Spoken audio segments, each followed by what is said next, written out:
বাঞ্ছিত কবিগান বাঞ্ছিত কবিগান আপনাদের কবিগান আপনাদের কবিগান বাংলারি টান বাংলারি আপনাদের কবিগান গো বাংলারি মান বাংলারি টান আপনাদের এই যে কবিগান গাইতে গেলে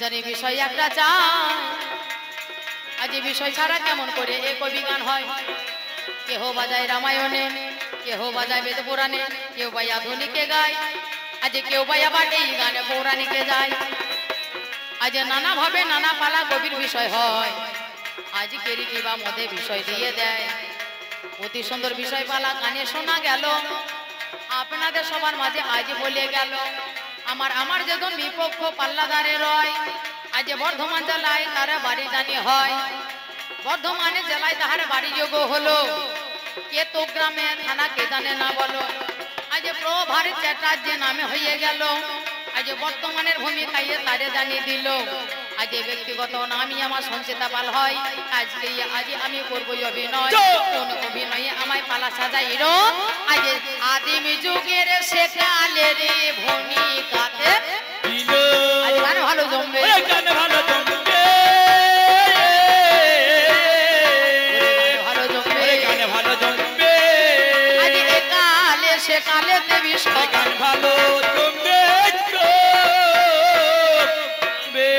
আজকের আশা বিষয় একদিকে অতীতকাল আর একদিকে বর্তমান কাল ও বাবা দাদা মাইম্যান এটা আরেকটু বাড়বে সবার মানে এটা একটু বাড়বে বেশি থাকে মনিটর মানে বেশি চিৎকার করতে হয়েছে বুঝতে পারছেন তো বেশি চিৎকার করতে হলে প্রতিদিন গান করতে পারবো না হ্যালো হ্যালো হ্যালো হ্যাঁ বিজ্ঞানের যুগে ছেলে এটা কেন কু করে না কেন কু করলে তুমি বুঝতে পারবা যে হ্যাঁ বিজ্ঞানের যুগে ছেলে বিজ্ঞান বিজ্ঞান যে কোথায় থাকবে ওই দেখো দেখছো হ্যালো বাবা হ্যাঁ এটা বেশি কমিয়ে দিলা তো অনেকটা কমিয়ে গেছে সবই কমিয়ে গেছে হ্যাঁ হ্যাঁ হ্যালো হ্যালো হ্যালো মনিটরে মনিটরে হ্যালো হ্যালো হ্যালো সর্বপ্রথমে ফাইন দিয়েছিল তারপরে কমিয়ে দিল hello hello hello hello hello hello hello hello hello হ্যাঁ হ্যালো বাস হ্যাঁ মেয়ে ছেলে বড় সরু গলা আর তো মোটা গলা ভরাট গলা তাহলে আমার একটু বেশি লাগবে আজকের আশায় বিষয় হলো একদিকে একাল আর একদিকে সেকাল একদিকে অতীতকাল আর একদিকে বর্তমান কাল আমার যখন পাল্লাদার তাকে দিয়েছেন বর্তমানে ছেলের ভূমিকায় আর আমাকে দিয়েছে সেই কালে বুড়ির ভূমিকায় নাকি গো বলে হারি ধন্য ধন্য ধন্য ভালো আজ এ যুগে ছেলেকে দিয়েছে সে কালের ভূমিকায় আর সে কালে বুড়ুকে দিয়েছে এ কালের ভূমিকায় ধন্য কলি যুগ ধন্য ভাই ধন্য কলি যুগ ধন্য ভাই শুনে আমি বুঝি বারে পাই ধন্য কলি ধন্য যুগ ভাই কাল কটা কাল হলো তিনটে একটা অতীত আর একটা বর্তমান আর একটা ভবিষ্যৎ তাহলে আমরা দুটো কাল আছে এখানে হ্যাঁ অতীত কাল আছে আর বর্তমান কাল আছে আর ভবিষ্যতে একটা কালের অভাব আছে নাকি না অভাব নাই সে ভবিষ্যৎও আছে সেই ভবিষ্যৎ কাল হলো আপনারা সবাই আমাদেরকে কাল সাজিয়ে দিয়েছেন আর আপনারা সাধু সেজে বসে থাকবেন আপনারাও কাল আপনারা হলো ভবিষ্যৎ কাল কেন ভবিষ্যৎ কাল না আমার দুজনের কথা অতীতের কথা বর্তমানের কথা নিতাই গৌর হরি বল হরি বল নিতাই গৌর হরি বল হরি বল হরি বল হরি বল জরাধি জরাধি জরাধি এই অতীতের কথা বর্তমানের কথা আপনারা ভবিষ্যৎ কাল মানে আগামী সকাল বেলায় আপনারা বিচার বিবেচনা করবে যে কার কথা ঠিক আর কার কথা ভুল হ্যাঁ যাই হোক সে হচ্ছে বর্তমান আর আমি হলাম সেই কাল আজ একাল আর সেকাল ব্যক্তিগত নাম আমার সঞ্চিতা পাল আমার বাড়ি মুর্শিদাবাদ জেলা বড়োয়া থানা সুন্দরপুর হলো আমার বাড়ি আপনাদের আশীর্বাদে করতে এলাম আমি কবি গানের আড়ি সুন্দরপুর বাইটা সুন্দরপুর আপনারা অনেকে চেনেন অনেকে যদি নাও চেনে আমার সন্দীপ দাদা ভালো চেনে হ্যাঁ যে সন্তোষী বাসে কন্ট্রাক্টর করতে সন্দীপ দাদা হ্যাঁ ওই দাদা আমার ভালো করেই চেনে সুন্দরপুর কাকে বলা হয় বলছেন? হ্যাঁ, তাহলে সেই সুন্দরপুর হলো আমার বাড়ি। তবে মায়েদের একটু খরচা লাগবে। সুন্দরপুর তোমার কোন বাড়ি? মেয়েদের তো দুটো বাড়ি, তাই না? একটা হচ্ছে বাবার বাড়ি আর একটা হচ্ছে শ্বশুর বাড়ি। হ্যাঁ, সুন্দরপুর হলো আমার শ্বশুর বাড়ি, তার পাশে গ্রামের নাম হচ্ছে হেটে চোদপুর, সেটা হচ্ছে চোদপুর হলো আমার বাবার বাড়ি। হ্যাঁ, আমাদের হলো দুটো বাড়ি, তাই না বাবা? যাই হোক, এবার হবে দ্বন্দ্ব, এবার হবে লড়াই। কিসের লড়াই? ওই যে একালে সে কালে লড়াই, হাজিরা না জেরে না হাজিরা না না ওই যে অতীত বর্তমানের লড়াই, হাজিরা না জেরে না জেরে না না ওই আসরের মাঝারে হাজিরা না জেরে না হাজিরা না ওই যে বিচার করবেন ভক্তজনে, হাজিরা না জেরে না জেরে না না যেতে আর কে হারে। হাজিরা না জেরে না হাজিরা না না তোমার কোথায় মোদের দেখা শোনা ভাই কিবা পরিচয়? কবি গানে গাইতে গেলে দেখা শোনা যায়, দেখা শোনা নইলে কথা হবে না, হবে না। কোন জায়গাতে দেখা শোনা, কোথায় আলোচনা? আর এই কবি গান গাইতে একটা সম্পর্ক চাই, সেই সম্পর্ক লইয়ে দুজন আর হবে আজ লড়াই। আমি হলাম সেকালে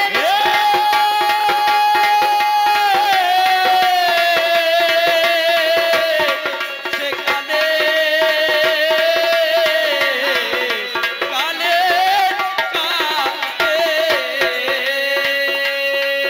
আজ আমি হলাম সেকালের মানুষ, সেই এ যুগের ছেলে হয়। সেকাল মানে সেই যুগ জানেন মহোদয়, ওই সত্যতে তা দাপর কলি আমি দেখিবারে পাই। চার যুগে রয়েছে বাবা এই ভবধরায়, বাবা বাবা সত্য ত্রেতা দাপর কলি। যুগ হলো চারটি, সত্য চলে গেল, ত্রেতা চলে গেল, দাপর চলে গেল, মানে অতীত হয়ে গেল। এখন বর্তমানে কলি, নাকি? এখন হলো কলিযুগ। তাই আমি হলাম সেই সত্য ত্রেতা দাপর, আমি তিন যুগের মানুষ। আমি কলি যুগে আজও পর্যন্ত আমি রয়েছি। বাবা বাবা তবে আজ আমি যখন কলি যুগে পর্যন্ত আজ এসে পৌঁছিয়েছি, তার শিক্ষানীতি দীক্ষানীতি রাজনীতি সমাজনীতি তারে চলার নীতি আজ আমি তোমার কাছে জানিবারে চাই। এই কথাটি চিন্তা করি কি কর্ম করিল, আজ কত কত দাঁড়ে দাঁড়ে ঘুরিয়া বেড়ালো। এহেন সময়ে দেখো সকাল বেলায় তিনতলা দালান একটাই আমি দেখতে পাই। ফুল সকাল বেলায়, ঠিক ভোর বেলাও নয় সকাল বেলাও নয়, সেই ব্রহ্ম মুহূর্ত সময় সেই ফুল সকাল বেলায় কিন্তু ওই তিনতলা দালান কোঠা বাড়ি থেকে আমি কিন্তু দরজায় ধাক্কা মারছি। কেন না, ওই তিনতলা দালান আমি যাব, ওই বাড়িটাই আমি যাব, তার জন্য আমি দ্বারে ধাক্কা মারছি।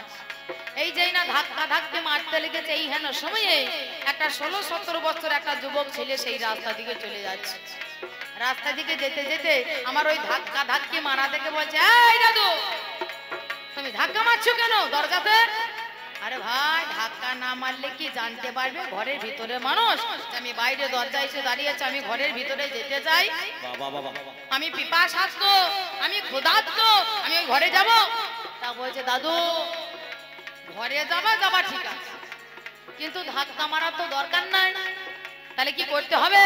দাদু গো, এখন ধাক্কা ধাক্কি যুগ নয়, এখন টিপা টিপির যুগ। আমি বুঝলাম না ব্যাপারটা, একই কথা বলছিস ভাই।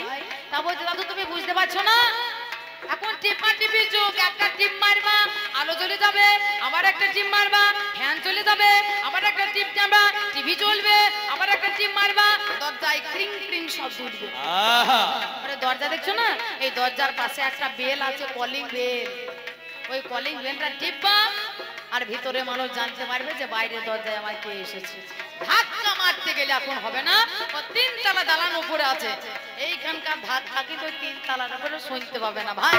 তাই তুমি এক কাজ করো, তুমি ওই সুইচটা টিপা টিপি কতক্ষণ, এদের কারেন্ট যতক্ষণ, কারেন্ট যদি নাই ফাঁকা টিপা টিপি হবে। বাবা বাবা বাবা যেই না একটা টিপ দিয়েছি, ঘরের ভিতরে শব্দ হচ্ছে ক্রিং ক্রিং ক্রিং, আমি কিন্তু শুনতে পাচ্ছি। শব্দ হচ্ছে না, কি ব্যাপারে? কোন বলছে শব্দ উঠবে, আবার টিপছি, আবার শব্দ হচ্ছে ঘরের ভিতরে, কিন্তু আমি তো জানতেই পারছি না। এবার কিছুক্ষণ পরে আবার দেখিবারে ভাই, আজ বাইরে দরজায় এসে একজন হাজির হয়। দরজা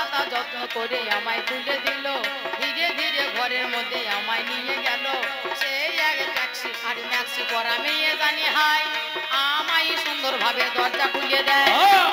একটা ম্যাক্সি পরা মেয়ে, একটা নাইটি পরা মেয়ে। হ্যাঁ। নাইটি কি আগের দিনে দিদিমারা বলে না ম্যাক্সি পরে আছে, মানে একবারে গলা থেকে পা পর্যন্ত। হ্যাঁ, ম্যাক্সি পরা মেয়ে দরজাখানা খুলে দিয়ে আমাকে বলছে কাকে চাই, বাবু তো এখনো বাড়ি নাই। হ্যাঁ। আমি বললাম ভাই আমাকে একটু জল দাও, খাই। একটু জল দিল, মিষ্টি দিল, বসতে দিল, কিছুক্ষণ পরে বাবু বাড়ি এলো। এবার আমাকে জিজ্ঞাসা করছে আপনাকে তো এর আগে দেখিনি। হ্যাঁ, এমন এমন রূপ আমি দেখিনি। বাবা আমার যুগে ছিল বাবা 3.5 হাত, 7 হাত, 14 হাত, 28 হাত করে উঁচু মানুষ, কিন্তু বর্তমানে খাটাইতে খাটাইতে খাটাইতে খাটাইতে হয়ে গিয়েছে মালায় 3.5 হাত নাকি। বাবা বাবা। হ্যাঁ, দুদিন পরে সে বেগুন গাছে আঁকুশি লাগাইতে লাগে। তা এমন মানুষ তো দেখিনি। আমি বলে ভাই গো আমি এ কালের মানুষ নয়। কোন কালের মানুষ? ওরে সত্যতে তা দাপট জেরে না জেরে না জেরে না না। দেখো 3 যুগে যা ও জেরে না জেরে না জেরে না না। 3 যুগের হয় রে মানুষ। ও জেরে না জেরে না জেরে না না। আমি বলে যা ও জেরে না জেরে না জেরে না না। সত্য নেতা দাপট। আমি হলাম সেই 3 যুগের 3 কালের মানুষ। ও তাই নাকি? আমাকে জিজ্ঞাসা করছে তাহলে আপনাকে আমি কি বলে ডাকবো? আমি বললাম ভাই তোমাকে আমাকে আমাকে বাবা বলতে হবে না, আমাকে জেঠা বলতে হবে না, আমাকে কাকা বলতে হবে না। তুমি আমার সম্পর্কে কে হও জানো? আমি তোমার বাবার বাবা, তার বাবা, তার কর্তা বাবা, তার বাবা, তার বাবার বাবা, তার বাবা, তার বাবার বাবা। বাবা বাবা। আমাদের হিসাবের আর শেষ নাই। হ্যাঁ, তাহলে এতএব তুমি আমাকে দাদু বলে ডাকবে। রে জাদু বলে ডাকিবে। দাদু বলে ডাকবে। রে জাদু বলে ডাকিবে। আজ থেকে তুমি আমার নাতি হবে। জাদু বলে ডাকিবে। আমায় তুমি দাদু বলে দেখো। আজ থেকে আমি হয়ে গেলাম তোমার দাদু আর তুমি হয়ে গেলে আমার নাতি। আমাদের দুজনার কত সুন্দর মধুর সম্পর্ক, কত সুন্দর ভাবের সম্পর্ক, কত সুন্দর আদরের সম্পর্ক। সে আমার সাধের নাতি, সেই আমার বংশে দেবে বাতি। হ্যাঁ, কথায় বলে টাকা চাইতে টাকার সুদ মিষ্টি হয়। এ আমার টাকা নয়, এ আমার টাকার সুদ গো। হ্যাঁ, তাহলে সে আমার নাতি ভাই, আমি হয়ে গেলাম তার দাদু ভাই। কত আদর করি, কত যত্ন করি, কত ভালোবাসি আমি তোমায়। তাই তোমার সঙ্গে আমার এই সম্পর্ক হয়। সর্বপ্রথমে আমি তোমার কাছে এসে জানাই ভাই রে, ওরে আমার নাতি ভাই, আরে কেমন আছিস বল না সোনা। কেমন আছি বল না সোনা। আরে বল না ভাই তুই চাঁদের কোনা। কেমন আছি বল না সোনা। ভাই কেমন আছিস? তা বলছে দাদু আছি, মোটামুটি আছি। বাবা বাবা। হ্যাঁ, শুধু আমার এই নাতি ভাইকে নয়, আমি যাকে যাকে আস্তে আস্তে জিজ্ঞাসা করলাম কাকা কেমন আছেন গো? ও কাকিমা আপনারা কেমন আছেন? আর মা মোটামুটি চলছে। হ্যাঁ, একটা দাদুকে জিজ্ঞাসা করলাম ও দাদু কেমন আছেন? আর ভাই এই চলছে মোটামুটি। আমি তোর যুগে এই মোটামুটি জিনিসটা বুঝতে পারলাম না। হ্যাঁ, এই মোটামুটি জিনিসটা কি সেই মোটামুটিটাই খুঁজে পেলাম না। হ্যাঁ, কেউ বললো না যে ভাই রে আমি ভালো আছি। হ্যাঁ, এদিকে বলছে ভাই কেমন আছো, তুমি কি রাগ করেছো? হ্যাঁ, ভাই কেমন থাকবে, ভাই ভালো থাকার কথা নয়। হ্যাঁ, এ যুগে মোটামুটি থাকবে, এ যুগে কেউ ভালো থাকবে না। কেউ ভালো থাকবে না।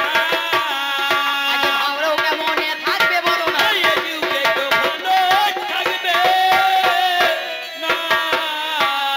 আগে কেমন করে থাকবে ভালো? আমি যে একটু বলে যাই, আজ ভালো থাকার মতো কবু কথা নয়। হ্যাঁ, সকালবেলায় উঠে যদি গ্যাসের ট্যাবলেট খেতে হয় তাহলে তাকে ভালো থাকা বলে? বাবা হ্যাঁ? বাবা। সকালবেলায় উঠছে না, সকালবেলায় উঠে বউকে ডাকছি কই বউ, কাক বলছে সকালবেলা কা কা কা। আরে বোটারা সকালবেলায় বেডে থেকে বলছে কই গিন্নি চা চা চা। বেটি। হ্যাঁ, লাল লাল চা দিতে যাচ্ছে, তা পছন্দ হচ্ছে না, রুচছে না। লাল চা মানুষে খায়? সকালবেলায় তো উঠে চা, ওই দুধ দিয়ে, ওই বাসি দুধের পুরু দুধের চা, সকালবেলায় যদি ওই বাসি পুরু দুধের চা পেটে যায় তাহলে পেট ঠিক থাকবে? হ্যাঁ, পেট ঠিক থাকবে না। সকালবেলায় যদি বাসি দুধে চা যদি পেটে পড়ে, ফের বাবা বেলা 11টা হয়ে যাবে, বাবা ভট ভট করবে, আর কিছু খেতে ইচ্ছা করবে না। হ্যাঁ, তার জন্য হজম করার জন্য বলছে কই একটা কাজ করো তো, ওই চা দেওয়ার আগে এক কাজ করো, একটা গ্যাসের ট্যাবলেট দাও দেখি। গ্যাসের ট্যাবলেট খাচ্ছে। কি ট্যাবলেট খাচ্ছে? প্রথমে খেয়েছে ওই 2 টাকা বালা র্যানট্যাক, হ্যান্ডট্যাক, জিনট্যাক, হিনট্যাক, ওই 2 টাকা বালা মাল। এবার আর যখন একটু যখন বয়স হলো তখন বলছে আরে জিনটাকে হচ্ছে না, র্যানটাকে হচ্ছে না, ফ্যানটাকে হচ্ছে না, এক কাজ করো ওই 5 টাকা বালা অ্যাসিলো কার্ড দিয়ে দাও। হ্যাঁ, নীল নীল কালার, ওই অ্যাসিলো কার্ড দি সকালবেলায় খাচ্ছে। আবার 2 মাস পরে কিন্তু অ্যাসিলো কার্ড দিতে আর কিছুই কাজ করছে না। তখন বলছে অ্যাসিলো কার্ড দি কাজ করলেই বাকি, না করলেই বাকি, ওমেস ডি খাবো। ওই 10 টাকা বালা 12 টাকা বালা ওমেস ডি, হাই পাওয়ারে ওমেস ডি সকালবেলায় খাচ্ছে। আর তার যে কত বড় পাওয়ার আপনারা বুঝতে পারছেন। এমন কেউ আছে যে না খেয়ে আছি? হ্যাঁ, শরীর ঝাঁঝরা করে দেবে, মাথাকে ঘুরিয়ে দেবে, দুর্বল যদি হয়, আমার মতো দুর্বল যদি কেউ হয়, বাবা ঘুরিয়ে পড়ে যাবে পুকুর রোদের তাপে। হ্যাঁ, তা সকালবেলায় উঠে যদি একটা করে গ্যাসের ট্যাবলেট খেতে হয় আর ওই বাসি দুধে চা খেতে হয়, তারা ভালো থাকবে? হ্যাঁ, আগেকার দিনে কি হয়তো, সকালবেলায় উঠে বড় জামবাটি ছিল, বড় জামবাটিতে দুধ, গুড় আর মুড়ি বাবা একবারে বসিয়ে দিত, আর নাঙ্গল নিয়ে চলে যেত মাঠে। সেই বেলা 12টা পর্যন্ত নাঙ্গল ঠেঙিয়ে বাড়ি এসে তারপর আবার মুড়ি খাইতো, আবার সেই এক জামবাটি খাবার ক্ষমতা আছে? এক জামবাটি মুড়ি খাওয়ার দেখে কই পালিয়েছে, তাতে ভয় আমার পাই কেটে পড়েছে। হ্যাঁ, এক জামবাটি মুড়ি খাওয়ার ক্ষমতা আছে না? নাঙ্গলের ঠেঙা ধরার ক্ষমতা আছে? হ্যাঁ, সে মুড়ি নাই না। হ্যাঁ, বাবা ভাজা মুড়ি, এখন মা ভাজা মুড়ি আর নাই, এখনো বাবা ভাজা মুড়ি খায়। হ্যাঁ, মায়েদের মুড়ি ভাজারও দরকার নাই, ধান সিদ্ধ করারও দরকার নাই, ঢিকি নাই। ঢিকি আছে? ঢিকি তো দেখি না। হ্যাঁ, ঢিকি তো চিনেই না। কোন কালে সেই ছিল আমার ঠাকুমাইয়ের একটা, সেই ঢেকি নানুদের বাহন, সেটা পুরাইতে নাই বলে বাইরে দরজায় বাবা এখনো পর্যন্ত জল খেয়েছে, মাল একবারে এতটুকু হয়ে গেছে। সে কত বড় মাল খেতে খেতে এতটুকু হয়ে গেছে, অতটুকু ঢেকি দেখছি বাবা, পাতা ঢেকি দেখি নাই। তাহলে ঢেকি নাই, কুলো নাই, সিজে নাই, ভাপা নাই, কাঁচা নাই, কিছু নাই বাবা, সেদ্ধ নাই। হ্যাঁ, মুড়ি ভাজা নাই, ধান সেদ্ধ নাই। ওই বাবা ভাজা মুড়ি চাটি করে আনে আর চানাচুর মাখিয়ে মনের ঝুর করে খানে খায়, আর না খায় তো না খায়। হ্যাঁ, তাহলে সেই মা ভাজা মুড়ি ছিল তখন। হ্যাঁ, তারপরে নাঙ্গল নিয়ে নাঙ্গল ঠেঙাইতো, আর নাঙ্গল ফাঁসাইতে জানে এখনকার ছেলেরা? হ্যাঁ, নাঙ্গলে ফাঁকে ফাঁকে ঘুরতে পারবে? তো মাজাই তো নাই। এতে যদি মাজা থাকতো তাহলে আর এই বাজারে এত বেল বিক্রি হইতো না। ঠিক, শুট হচ্ছে একটা করে বেল বানছে। হ্যাঁ, একটা করে বেল বানছে, 300 টাকা, 400 টাকা, 500 টাকা, 250 টাকা, 200 টাকা। হ্যাঁ, বেল বিক্রি হইতো না। যদি মাজা থাকতো, মাজা আবার সিঙ্গাপুরি কলা হয়ে গিয়েছে। সিঙ্গাপুরি কলা দেখেছো তো মা? 500 টাকা, 1000 টাকা যদি কেজি হয় তাহলে মাল একবারে বেকা হবে। তাহলে তো বেঁকে গিয়েছে মা। হ্যাঁ, তাহলে কি করে হবে? তাহলে এরা ভালো থাকবে? এরা কোনোদিন ভালো থাকবে না। আজ ভেজাল খেয়ে এরা হয় রে বড়।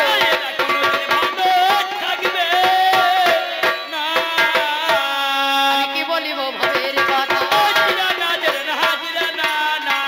কি বলিব ভাবের কথা, আমি বলে যা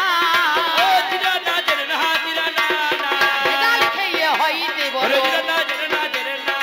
তোমারে জানা চাল কিনতে যাবেন, চাল রিফাইন হচ্ছে, চাল ভেজাল। ডাল কিনতে যাবেন, ডাল ভেজাল। গুড়ে ভেজাল, চিনিতে ভেজাল, সব জিনিসে ভেজালে ভেজালে ভরা। তেলে ভেজাল। হনুমান তেল কিনতে যাচ্ছে, মাল হনুমান নাই বাবা, বান্দরের তেল চলে আসছে। হ্যাঁ, হনুমান তেল আর সেই হনুমান তেল নয়, বানরমান তেল চলে আসছে। তাহলে কত বড় ভেজাল। হ্যাঁ, এরা সবজি খাচ্ছে, সবজিতে মাল ভেজাল। হ্যাঁ, সবজি বড় হচ্ছে না, বেগুন মোটা হচ্ছে না, মোটা হচ্ছে না, তা কি হচ্ছে? এমন একটা করে ইনজেকশন মেরে দিয়েছে বাবা, একবারে সরু সরু বড়, আমরা 4 দিনের মধ্যে ফুটবলের মতো মোটা হয়ে যাচ্ছে। বাবা হ্যাঁ, তাহলে ওই ভেজাল লাগা যদি বেগুন খেয়ে মোটা হয়, বড় হয়, তাহলে শরীর ভালো থাকে না, আর ঠিক থাকে।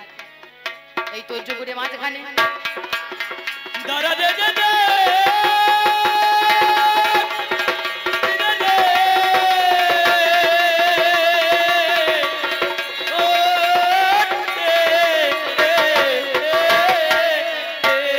আমি দেখিবারে পাই আজ মানুষের মনে মধ্যে তাও ভেজাল হয়।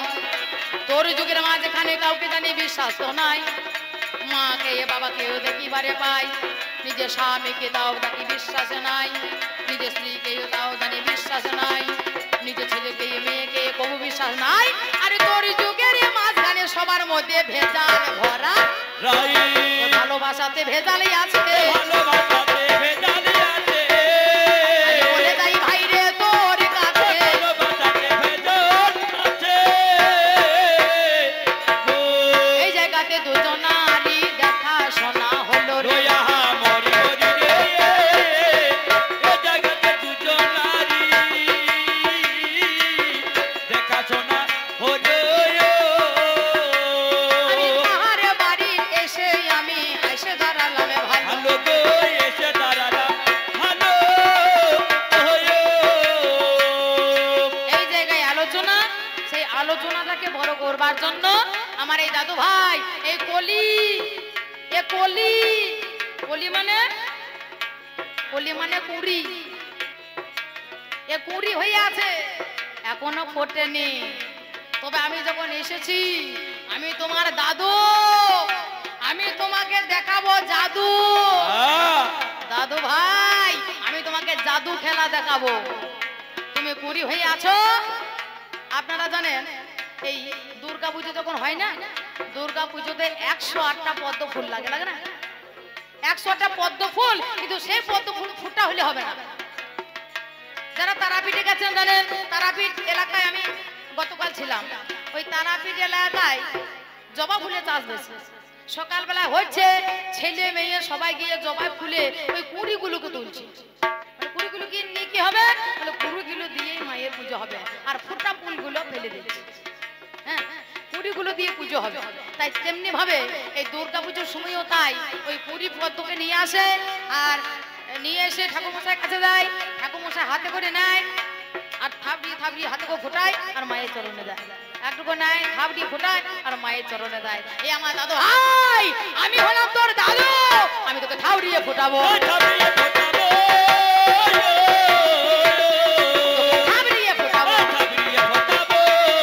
চেনো না তুমি দাদুকে,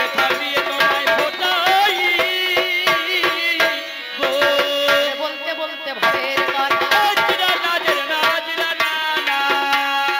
আমায় বলে যায়, আমি শুনিবারে পাই। আজ বলো দলো আমার দাদু,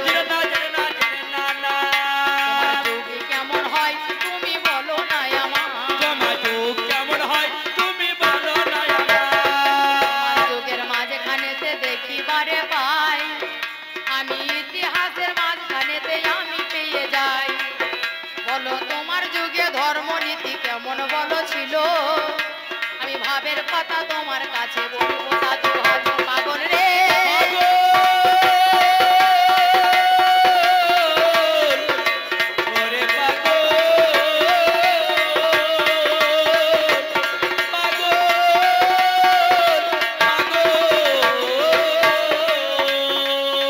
আমার যুগের মাঝখানেতে আমি দেখিবারে পাই, আমার যুগে কেমন ধর্মদানি হয়।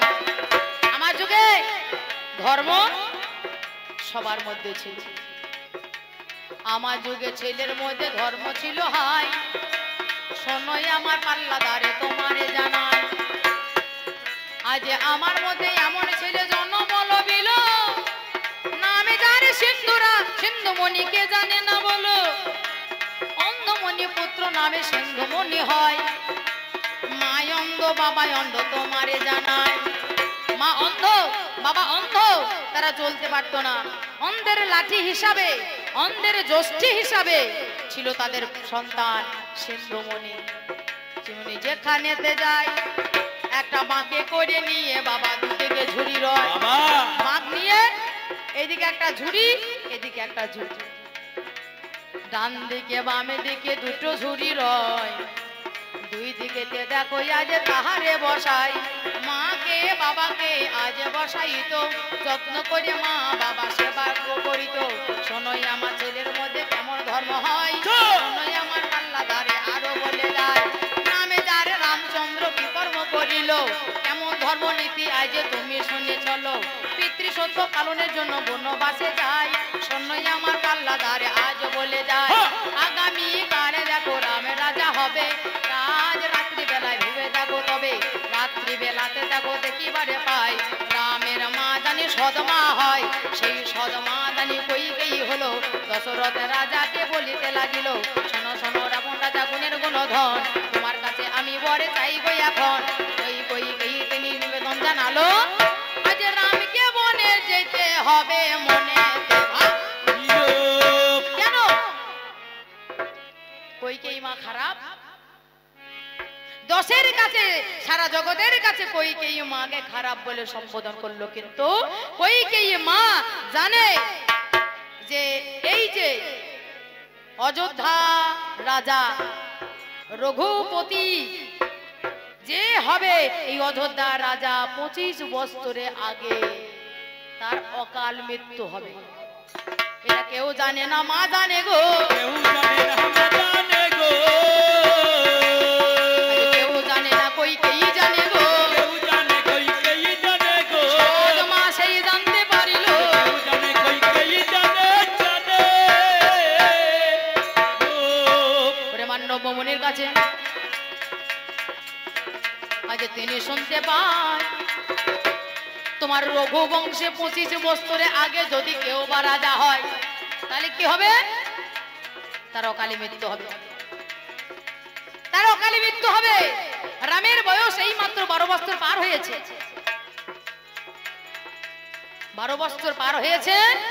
এতএব যদি আগামীকাল রাজ্যপাটে বসে রাম যদি রাজা হয়, তাহলে তাহলে তার কিন্তু অকাল মৃত্যু হবে। একদিকে এই কথা, আর একদিকে কইকেই মা চিন্তা করলো, রাজার ছেলে যদি রাজা হয় তাহলে প্রজার মর্ম বুঝবে না। রাজার ছেলে প্রজা হোক, আগে কষ্ট পাক, দুঃখ পাক, যন্ত্রণা পাক, তবে বুঝবে প্রজা দরদি, তবে সে রাজা হবে। বাবা আমার স্বামী দশরথ রাজা প্রজা দরদি সে ছিল, আজ তার মানে রাতটাই রামে হবে ভালো। আমার স্বামী দশরথ রাজা যেভাবে ছিল প্রজা দরদি, আমি চাই রাম হোক প্রজা দরদি। সেই কথা চিন্তা করে আমার সৎ মা, সৎ মানে, সৎ মানে ভালো, সৎ মানে ভালো মা, সৎ মা আগামী কাল রাজ্যপাটে বসবে, ঠিক তার আগের দিন রাতের বেলায় তার স্বামীকে বললেন, আমি তোমার কাছে দুটো বরের অধিকারী। বর কি? একবার তোমার শরীর অসুস্থ হয়েছিল, তোমার হাতে একটা ঘা হয়েছিল, সেই ঘা কেউ ভালো করতে পারেনি। দক্ষিণ হস্তে বৃদ্ধা আঙ্গুলিতে একটা ঘা হয়েছিল, সেই ঘা কেউ ভালো করতে পারেনি কোনো বৈদ্যতে। এক বৈদ্য বলে গিয়েছিল, কেউ যদি মুখ দিয়ে লেহন করে চুষে যদি এই ঘা ভালো করে তবে ভালো হবে, নচেত ঘা ভালো হবে না। আমি এই কর্ম করে ভালো করে তুলেছিলাম বলে তুমি বর দিতে এসেছিলে, আমি নেই সময় মতো চেয়ে নেব। আর একদিন তুমি যুদ্ধক্ষেত্রে গিয়ে তুমি এক জায়গা ক্ষত হয়েছিল, আমি সেই সময় তোমাকে সেবা শুশ্রূষা করেছিলাম বলে তুমি বর দিতে এসেছিলে, আমি বললাম সময় মতো চেয়ে নেব। আজ সেই বর চাই, আজকে দেবে কিনা বলো না আমার, বলো তুমি কি বর চাও? একেবারে রামচন্দ্র বনবাসে যাবে, 14 বছরের জন্য রাম বনবাসে যাবে, আর একবারে আমার ভরত রাজ্যে রাজা হবে না, এ হতে পারে না। কিন্তু তার সৎ মায়ের খারাপটা দেখলো, সৎ মায়ের ভালোটা কেউ দেখেনি। কে দেখেছিল? একমাত্র আমার ভগবান রামচন্দ্র। তিনি জানতো সদমা আমায় ভালো চেয়েছে না আমার মন্দ চেয়েছে। বাবা বাবা এটা কেউ জানে না, রাম জানে গো। আরে কেউ জানে না, প্রভু রাম জানে গো। তোমারে জানা এবার দশরথ রাজা বলে তা তো হবে না।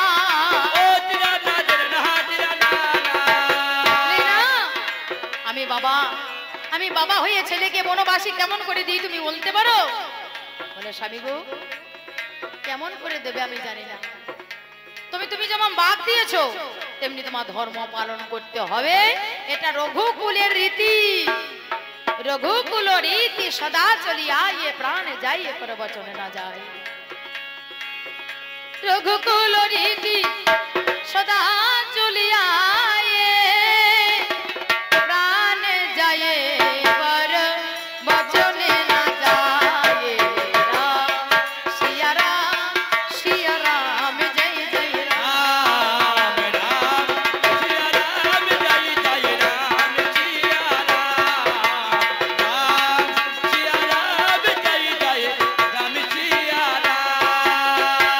মঙ্গল ভবনয় মঙ্গলহারি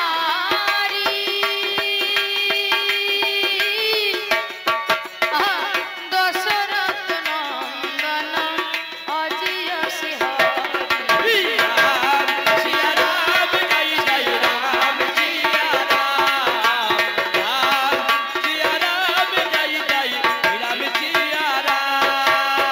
এই কথাটি চিন্তা করে রামকে বনে দিল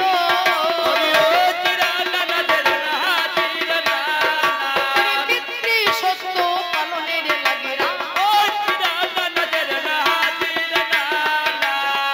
বনবাসী হলো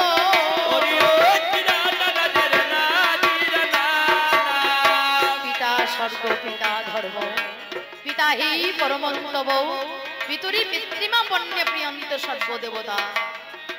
পিতা আমার দেবতা, তার জায়গা আমার কাছে স্বর্গের উপরে।